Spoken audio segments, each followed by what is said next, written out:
us have remembered to bring our laptops with us if you have one, and that will be useful tomorrow. Then to focus on the work, particularly of Deaneries, looking forward to hearing Andy Broom, who's going to tell us something of the work in the York Diocese of how that's been going. And no doubt he'll have some excellent insights into what went well and maybe what didn't. And we look forward to hearing Nick Shepherd, who's very much involved in the agenda of setting God's people free, to stimulate our thinking and our understanding.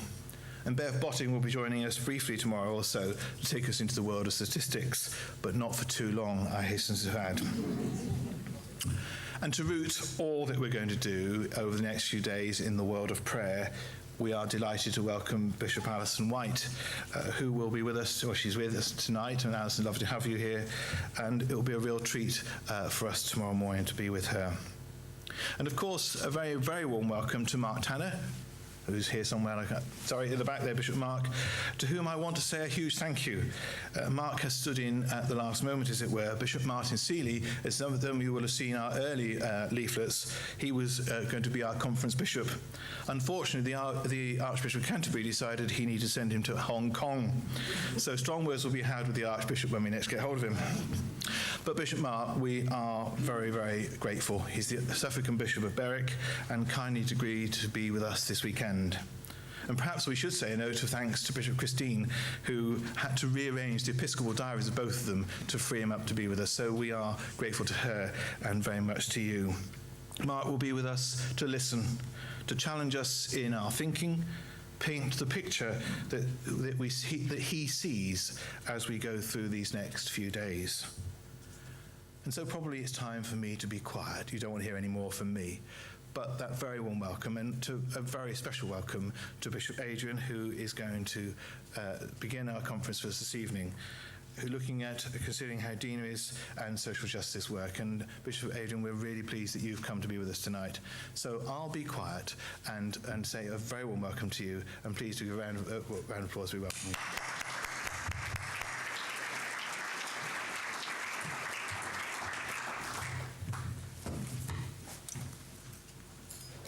Thank you. Can you hear me? I think I'm working off this microphone here. It's good. One off. Whoa, those are still on. Did you need those off and this on? Great, we're there. I think we're there now. It's really good to be with you this evening. Thank you for inviting me. Can I get just the personal bit out of the way in a minute or two at the beginning? So some of you will know that this is a sort of swan song for me. I'm about to step down from being Bishop of Stepney over the course of the next few weeks because of health issues. So I've suffered from debilitating migraines for a long time. I thought I'd cured them last year, about 18 months ago, with a new drug treatment, and suddenly discovered 6 months after starting this drug treatment that I was suffering quite severe mental health issues around anxiety and depression. And it took me, because I'm not very bright, it took me a long time to realize that the two things might be connected. And sure enough, the drugs I was taking had the side effect of causing some of the mental health issues. I'm now off the drugs, back with the migraines, every 8 days, 48-hour migraine, and although I could work through those in the past, now I find that when I'm in the midst of a migraine, the fragility of the mental ill health that I had comes back in those 48 hours. So I am struggling to actually work properly, cope properly with life in the midst of those migraines. So when I am well, and I'm probably as well as I've been for some time. And I have to say, I'm glad I'm well this evening to be with you. But when I'm not, I'm not. And so took the very difficult decision, took me a long time to reach it, difficult decision that I had to give myself a chance to recover my health. So I've taken the decision to step out of ministry for 6, 9, 12 months, however long it takes, and to trust myself to God's provision and what and where that will take me. So just to get that out of the way at the beginning, but I am fully present and with you this evening, even though my farewell is in 2 weeks tonight, and I can't quite believe it's as close as that. So it's good to be with you. This has gone off. Oh no, it's back again. Hold on. Let me just get this up. Right, nearly there. Good, right, we're there. So,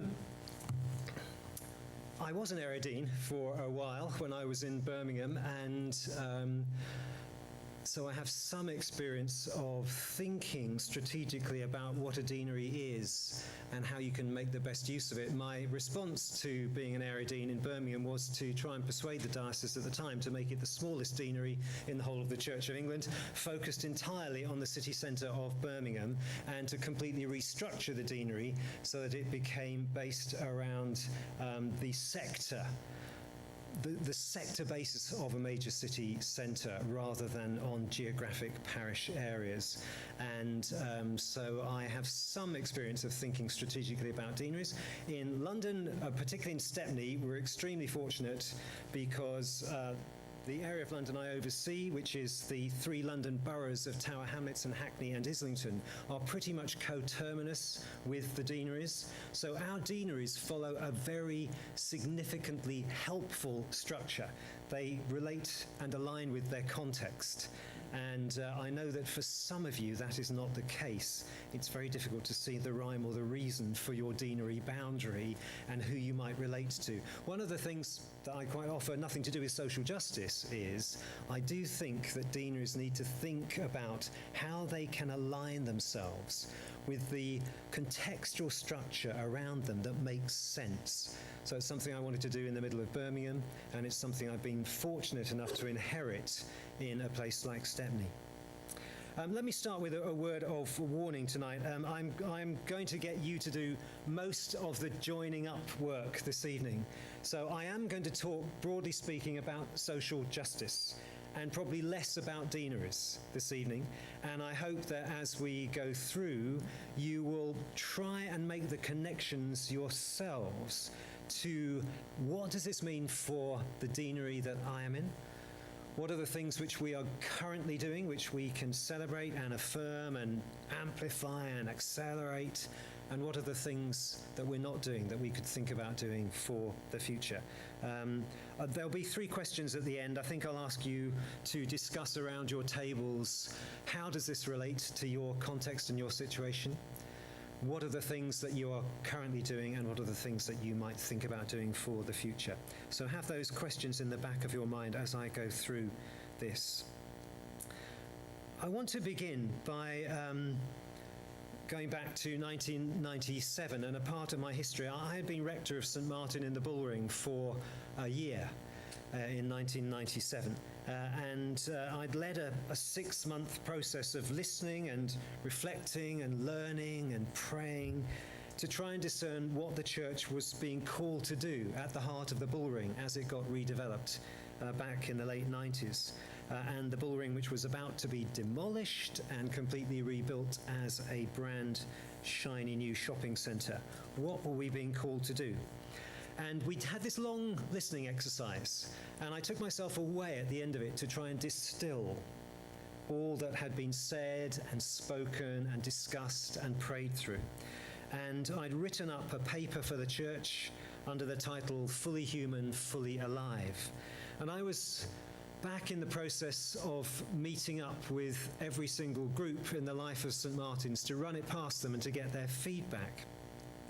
And so it was, I found myself sitting in my front room one evening with the St Martin and the Bullring Social Responsibility Committee. And after some fairly polite opening exchanges, one of the group nailed me with this absolutely killer question.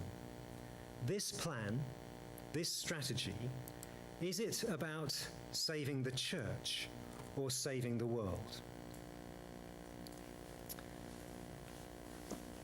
That question needs to haunt every church, every vicar, every congregation, dare I say, every Archbishop's Council, and I gather they're meeting here in another room, perhaps haunt every deanery.